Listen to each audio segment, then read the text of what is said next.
सबसे पहले अजय देवगन का शुक्रिया बॉलीवुड की जानिब से पहली बार एक प्रो पाकिस्तानी या एंटी इंडियन मूवी बनाने पे। दोस्तों, ये बात मैंने क्यों बोली, इसे आगे चल के डिस्कस करते हैं। जब मैंने सन ऑफ सरदार का प्रीव्यू किया था तो उसमें मैंने आप लोगों को बताया था कि 4 वजूहात हैं जिसकी वजह से ये फिल्म नाकाम हो सकती है, लेकिन वो 5वीं, 6ठी और 7वीं वजूहात भी है जो मैं आज के रिव्यू में डिस्कस करने वाला हूं। सन ऑफ सरदार 2 रिलीज हो गई है, आइए इस पे बात करते हैं। अगर आपने अब तक मेरा चैनल सब्सक्राइब नहीं किया है तो प्लीज मेरा चैनल सब्सक्राइब करें और बेल आइकन प्रेस करें। दोस्तों, सन ऑफ सरदार कैसी है? अगर इसको मुख्तसर से अल्फाज में बताया जाए तो ये हाउसफुल 5 से भी बुरी है, और अगर आपको हाउसफुल 5 पसंद आई थी तो शायद ही आपको पसंद आ जाएगी। सन ऑफ सरदार 2 को अगर किसी फिल्म से मैच किया जा सकता है तो वो रोहित शेट्टी की सर्कस है। रोहित शेट्टी की सर्कस डिजास्टर साबित हुई थी, और इस फिल्म में रोहित शेट्टी का क्या अमल दखल है इसको भी डिस्कस करते हैं। लेकिन बहरहाल सबसे पहले हम इसकी स्टोरी बताएंगे, और जब मैं आपको इसकी स्टोरी बताऊंगा तो उससे ही आपको अंदाजा हो जाएगा कि इसकी स्टोरी में कितना दम है। अजय देवगन और नीरू बाजवा शादीशुदा हैं। नीरू बाजवा लंदन में रहती है, अजय देवगन पंजाब में रहते हैं। नीरू बाजवा ने अजय देवगन को लंदन बुलाना है, लेकिन वो बुला नहीं रही, और बहरहाल 11 साल के बाद वो अचानक अजय देवगन को बुलाती है, और जब वो लंदन पहुंचता है तो कहती है ये मेरा बॉयफ्रेंड है और मुझे डाइवर्स दो, मैंने तुम्हें सिर्फ इसलिए बुलाया है कि तुम मुझे डाइवर्स दे दो। और फिल्म के एंड तक अजय देवगन और नीरू बाजवा की डाइवर्स नहीं हुई है। चिंकी पांडे की बेटी सबा, जिसकी शादी सिंधु खानदान में होनी थी, सबा जो है वो मृणाल ठाकुर की बेटी है। नहीं, मृणाल ठाकुर की सौतेली बेटी है। मृणाल ठाकुर दानिश की बीवी है, और एंड तक मृणाल ठाकुर दानिश की ही बीवी है। अब आप ये सोचें कि इस फिल्म में सबा की गोगी से शादी होनी है, या एंड में अजय देवगन, नीरू बाजवा और मृणाल ठाकुर और दानिश मिलेंगे, या फिर अजय देवगन और मृणाल ठाकुर मिलेंगे, और अगर मिलेंगे तो क्यों मिलेंगे पता नहीं। इसको आप किस कैटेगरी में सेट करेंगे, लेकिन ये एक हकीकत है कि अजय देवगन भी मैरिड है और मृणाल ठाकुर भी मैरिड है। लेकिन हादसाती तौर पे सबा के रिश्ते के लिए ये ड्रामा कर रहे हैं मियां बीवी होने का, क्योंकि गोगी के फादर को सबा के पेरेंट्स से मिलना है, और उनको सरदार पसंद है और उनको फौजी पसंद है। और इस वजह से अजय देवगन जो सरदार तो है ही, लेकिन वो फौजी बन के रिश्ता लेके जाते हैं अपनी बेटी का, मृणाल ठाकुर की बेटी का, नहीं सॉरी, चिंकी पांडे की बेटी का। और वहां जो कुछ होता है वो सब कुछ आप ट्रेलर में देख चुके हैं। बेट मी, आपको गारंटी देता हूं इस फिल्म में ऐसा कोई एक्स्ट्रा कॉमेडी सीन नहीं आएगा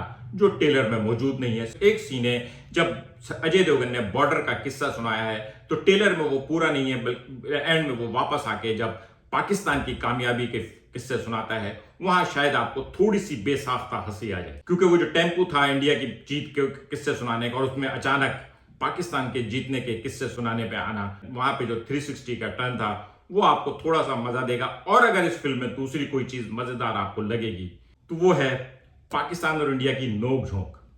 परहैप्स के इंडिया वाले जो है वो बहुत ज्यादा एंटी पाकिस्तान बनाते हैं, लेकिन थैंक यू, इस फिल्म में पाकिस्तानी एंटी नहीं है, बल्कि पाकिस्तान से नफरत करने वाला सिंधु खानदान जो है वो एंड में गलत निकलता है, और पाकिस्तानी फैमिली जो है वो दुरुस्त निकलती है ना। मजे की बात, चलें इसको एंजॉय करते हैं। लेकिन बहरहाल स्टोरी तो मैंने आपको बता दी, एंड आपको देखना पड़ेगा कि किसकी शादी किससे होगी, क्योंकि एंड के अंदर सारी कहानी वो थी जो हाउसफुल सीरीज में होती है। कौन किसकी बीवी है, कौन किसका शौहर है, कौन किसका बॉयफ्रेंड है, कौन किसका एक्स है, और कौन किसका करंट है। ये कॉन्सेप्ट भी अच्छा हो सकता था, लेकिन इसको जिस डिस्गस्टिंग अंदाज में फिल्माया है, कुछ समझ में नहीं आ रहा कि ये कहना क्या चाह रहे हैं। पहले फिल्म ने आपको कॉमेडी के नाम पे बुरी तरह मायूस किया। तकरीबन मैंने नोट किया है 50 मिनट की फिल्म में आपके चेहरे पे मुस्कुराहट भी मुश्किल से आएगी। 50 मिनट बाद जब पहली बार सद्दू फैमिली जो है वो रिश्ता लेकर आती है बात करने के लिए रिश्ते की, तो और वहां पे बॉर्डर वाला किस्सा आता है, वहां पे आपको थोड़ी सी हंसी आएगी। उसके बाद जब ये लोग वापस वहां पे जाते हैं, उसमें वहां पे वो बड़ी बी का पोल पे डांस करना और उनका मर जाना, और उस मर जाने पे अगर आपको हंसी आती है तो आ जाए, क्योंकि वो सीन आप ट्रेलर में देख चुके हैं। अगर आपको ट्रेलर में उस सीन को देख के हंसी आई, या आपको ये वजह भी समझ में आई हो कि इस सीन पे हंसना क्यों है, तो फिर आप हंस लीजिएगा। अदरवाइज अपने साथ एक ऐसे दोस्त को जरूर लेके जाइएगा जिसको बात में जोक सुनाने की आदत हो, ताकि वो आपको इस इंटरटेनमेंट देता रहे। अदरवाइज ये फिल्म आपको बिल्कुल भी इंटरटेनमेंट देने वाली नहीं है। इस फिल्म के अंदर एक चीज है जो ट्रेलर में नहीं थी, वो मैं आपको बता देता हूं, तो स्पॉइलर बिल्कुल भी नहीं है। ये लोग अफीम के पौधे जिसको पोपे कहते हैं वो चुराते हैं और उसकी चाय पिलाते हैं। मुझे ऐसा लगता है कि डायरेक्टर विजय कुमार अरोड़ा ने इस फिल्म को बनाते हुए डेली बेसिस पे अफीम मिली हुई चाय पी है और इस फिल्म को बनाया है, क्योंकि आपको इस फिल्म के अंदर कहीं कोई चीज ढंग की नजर नहीं आएगी। अजय देवगन और मृणाल ठाकुर जो इस फिल्म के मेन हीरो हीरोइन है, उन दोनों की केमिस्ट्री एब्सेंट है। अजय देवगन जिसने किरदार अदा किया है एक कंफ्यूज सरदार का, लेकिन अजय देवगन वाकई में कंफ्यूज लगा है।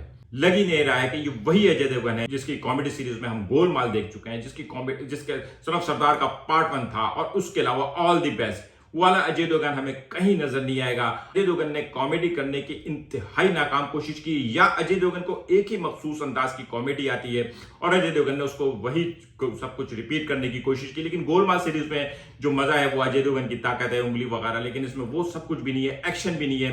एक्शन के नाम पे सोनम बाजवा को जो है एक दफा उठा के लेके जाना है या एक टैंक चलाना है, और टैंक चलाने वाला सीन भी शायद आपको थोड़ा सा मजा दे दे, थोड़ा सा।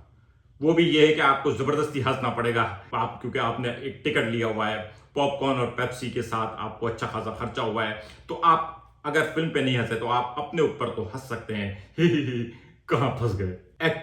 एक्टिंग के मामले में अजय देवगन और मृणाल ठाकुर मैं बता चुका हूं, इन दोनों की केमिस्ट्री बिल्कुल भी नहीं। सोनाक्षी सिन्हा भी बिहारन है, लेकिन उसके बावजूद सन ऑफ सरदार के पार्ट 1 में सोनाक्षी सिन्हा ने जो पंजाबन का किरदार किया था वो अजय देवगन को कंप्लीमेंट कर रही थी, लेकिन मृणाल ठाकुर ने जो पंजाबी बनने की कोशिश की है वो अजय देवगन को सपोर्ट क्या करती, बल्कि अजय देवगन को लेके डूब गई। अगर किसी की अदाकारी में वाकई दम है तो संजय दत्त को रिप्लेस करने वाले रवि किशन के अंदर बहुत पोटेंशियल है। रवि किशन का कैरेक्टर अच्छा है, या फिर अंधों में काना राजा होगा कि बाकी सब लोग इतनी बैड परफॉर्मेंस दे रहे हैं कि आपको रवि किशन की परफॉर्मेंस में थोड़ी सी कुछ फ्रेशनेस नजर आएगी।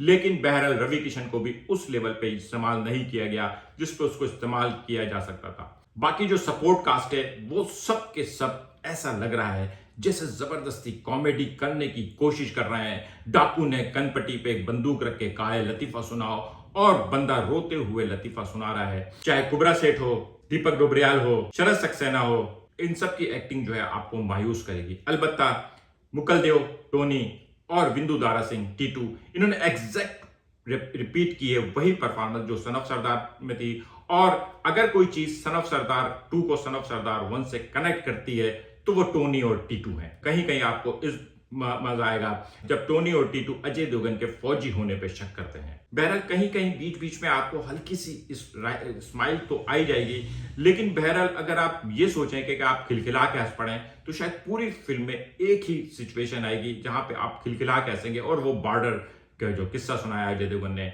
और उसके बाद जो उसने सिचुएशन चेंज की, वहां पे आप शायद थोड़ा सा खिलखिला के हंस लें। बाकी पूरे वक्त आप इंतजार करते रहेंगे कब आएगी हंसी। सॉन्ग्स आप सुन चुके हैं, मेरे ख्याल में सॉन्ग्स इसके ठीक हैं। बहुत सारे लोग इसके सॉन्ग्स को इतना अच्छा नहीं कह रहे, लेकिन मेरे ख्याल में फिल्म में ठीक थे। जब सब कुछ इतना बुरा है तो वहां पे म्यूजिक क्या कर सकता है। और मैंने आज से 2 दिन पहले ट्विटर एक्स के ऊपर ये बात लिखी थी कि सन ऑफ सरदार का जो बिजनेस है वो धड़क 2 के 15वें दिन के बिजनेस से कम होगा, और आज अब तक की रिपोर्ट के मुताबिक, सेकनिल के रिपोर्ट के हिसाब से सैयारा का जो बिजनेस है वो तकरीबन 7.5 करोड़ है, और सन ऑफ सरदार का बिजनेस जो है 5.5 करोड़ है। और धड़क के बिजनेस को भी शामिल कर ले तो धड़क और सन ऑफ सरदार दोनों ने मिलकर जो बिजनेस किया है वो सैयारा का अकेले है। सन ऑफ सरदार जो है वो ऑलमोस्ट डिजास्टर हो चुकी है। फिल्म पहले ही फ्लॉप थी, पहले टेलर ने मायूस किया और दूसरे टेलर ने बहुत मायूस किया। थोड़ा बहुत चांस था कि शायद फिल्म माउथ पब्लिसिटी से चल जाए, फिल्म में कुछ ऐसा निकल आए जो टेलर में नहीं था, आपको हंसने के लिए मिल जाए।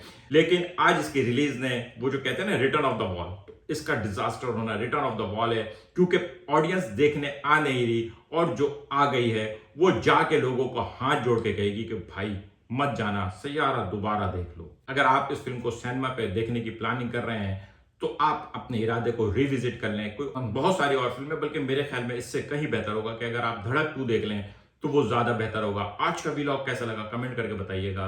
मिलेंगे अगले किसी वीलॉग के साथ। शुक्रिया।